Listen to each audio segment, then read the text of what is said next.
YouTube, what is up guys? Today I am going over skate shoes. One time I did a video on how to pick your skateboard. Today I'm at the skate shop. This is Konkrete City Skateboards and I'm here to go over how to pick your first skate shoe. Or if you just don't know how to pick skate shoes, I'm here to help you. Let's go. Dun dun dun dun.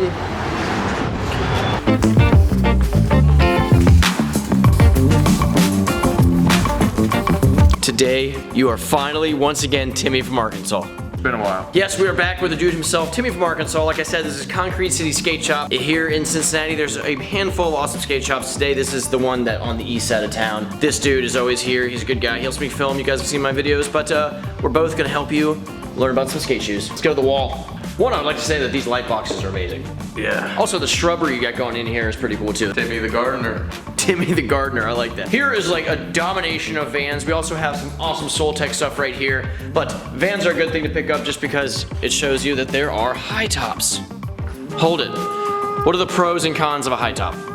One, ankle support. Boom, you got that right. For pros. If you got a lot of shinners, you will get, or not shinners. Anklers. Anklers. Okay? So if you're getting hit in the ankle with your skateboard, this is extra padding and will protect it. When it comes to the sole and the umphiness around it, that it can be, you go either way. You gotta put on the shoe.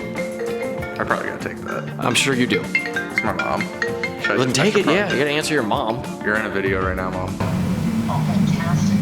Yeah. Since Timmy from Arkansas actually works here, he is working right now, so I'm gonna go about it. It's kind of weird that I started with talking about the high top aspect of this shoe first. There's low, there's mid tops, then there's high tops, and like it's pretty obvious the high tops are gonna have more ankle support. The low tops are gonna feel kind of slimmer and easier to move in. But the main thing, which I should have started with, is the sole. I'm gonna go with that. So you put on a shoe and it feels like the ground is kind of close to your foot, like it feels like a thin shoe.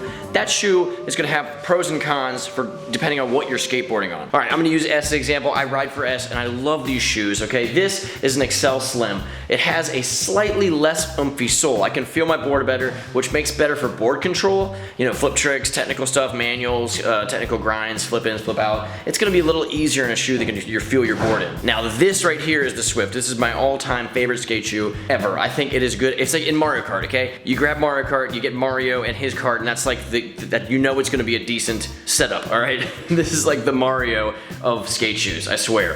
It has a little umphier sole, which you can't feel your board as well, but it's not like too thick where you can't feel your board, but when you're jumping down stuff, it doesn't hurt your feet, which is a game changer for me, okay? I have to be able to like jump down stuff and not feel like I'm not gonna be able to skate the next day. That was totally a double negative. I have to be able to jump down stuff without getting hurt is what I'm saying. One thing when it's coming to soles, like I said, like the thicker sole, you're gonna be able to jump down easier. Make sure, even if it's a thinner shoe, that you have some padding down there because what will happen if you don't?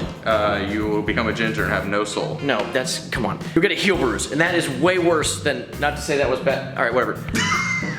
It sucks. Heel bruises are the worst because you'll get one and if it's really deep inside your heel, sometimes it takes like 2 weeks to fully go away and you have to take days off skating and you do not want that, okay? You actually only ever get one heel bruise and then you just heel bruise pretty much it over and over again. Like my recent one, I hadn't had one in years and I had one and it just, like 3 weeks later, I still felt it. It was awful. It came all the way back from the dead. It did. It literally, I zombied my heel bruise. Let's talk about toe caps. Oh, toe caps, trendy. I'm gonna let you take all of this. Yeah, they are, okay. There are some crazy toe caps these days. Let's get them all. take this America, which is actually, at least this one is black. We were just talking about this because a lot of them are white and I think it makes it look like you have clown shoes on your feet. But yeah, there's one that's white. I might be making fun of it a little bit, but if this is your thing, it's your thing. And skate what you like. Don't care what anyone says. If it feels comfortable and skate's great, that is what matters. But this is what I'm talking about. Okay, so you got a crazy toe cap, which this is actually one of the milder ones too. There's some out there that are huge. Like, look like it looks like your hand. Yeah, it does.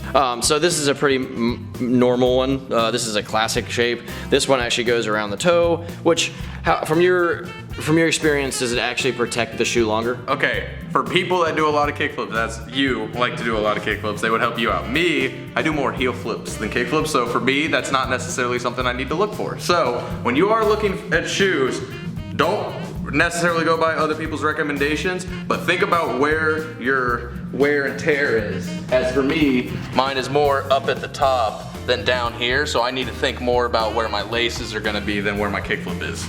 There you go. So your toe cap and where all the protection around is the shoe. It's a really good point that depending on what type of skating you do, it's what you need to be worrying about. So as a general, I would try to get a shoe that has a little bit of everywhere. And I'm gonna use the XL Slim for this, which is what you're skating right there. This is just kind of a decently padded shoe that has a good stitched toe cap. It's black on black, so it's kind of hard to see. So it's not too heavy. It's not non-existent. It's there. It's just a good medium shoe. So find something that just kind of looks like a basic, little bit of everything shoe, and go with that, and you can kind of vibe where you want to go from there. Not non-existent? Means it does exist. It's not too much, but it does exist. If that hurts anybody else's brain as much as mine. I would like to talk about lace protectors, but apparently the industry just decided to throw those away. This isn't 1992. Gosh, they used to have lace protectors on shoes, but whatever, it's a thing. If you find a shoe that does have lace protectors, cherish it, it's awesome. All right, last topic, but one of the bigger ones is vulcanized or cup sole, okay? So a vulcanized shoe is this, okay? Basically, it has the bottom of the shoe and the body, they put it down and they kind of tape it around. They set the upper in there, and then they wrap the white around it to hold the upper and the lower together. So if you guys ever get the talking shoe heel thing when it rips off, that's why, because it's two separate pieces, not one solid piece. Let's go over the pros of vulcanized are that it's gonna be slightly lighter, it's gonna feel a little slimmer too. The cup size are bulkier, so this means you're gonna most likely be able to feel your board, you're gonna have a slightly more board control in that aspect. And it's gonna be a little bit cheaper. It's gonna be a little cheaper, but the con is that it will fall apart slightly easier. But again, it's what you skate. If you don't tear apart shoes super fast and you don't like jump down stuff, then you don't need them. But if you jump down stuff and you want shoes that are gonna build like a tank, maybe you should go with the cup sole. Cup sole. So the shoe sits inside the sole and it is stitched into it. And it cups. And it cups it. Just as a quick review, the cup sole, the upper sits into the sole, and the vulcanized sole has a wrap to hold it together. But thinner, easier for board feel, thicker, easier to jump down stuff with. Will protect your foot a little bit better. Dude. Ah, that was being such a good noise. So there you guys go. Just to reiterate, pay attention to your sole. That's the biggest part, and then the kind of the feel of the outside of the shoe on it and how your board feels in relation to that. So if you want a slimmer shoe, you're gonna get banged up a little easier. You have more risk for injury. It might wear down easier, but you're gonna feel your board better. And then the oomphier the shoe, the more it's gonna protect you and the more you can jump down stuff. So there's pros and cons of everything, but the main thing is just pick a shoe and see what you like. I personally completely back S in America, the whole Soltec family, but I've been riding for S for a little while now, and the S Swift is the greatest shoe ever, I swear. I'll say that till the day I die.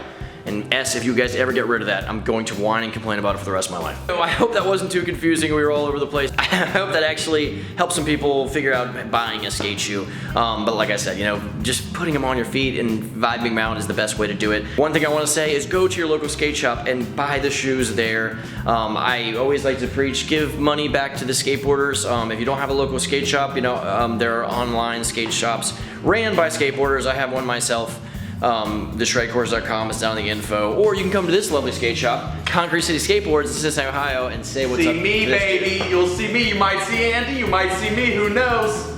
Who knows? You got way more excited right there. And speaking of this dude, I'm gonna show you some of his skate footage. He released a video last year, and he has some VX footage, so the screen's gonna shrink a little bit, but it's gonna be good stuff. No, not that. It's gonna go to the skating. And he just likes doing that. You have one more tip. I do have one more tip.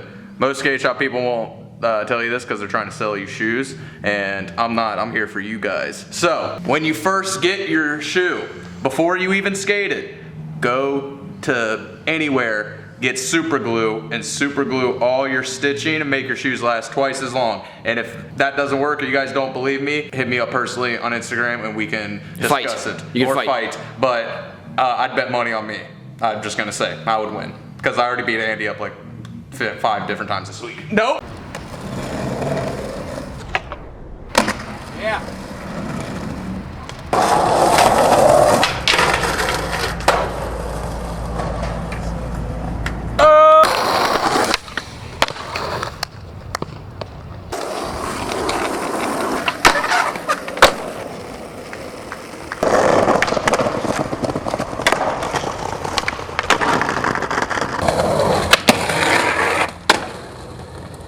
Hey man, that was some good skate footage. Oh, thanks.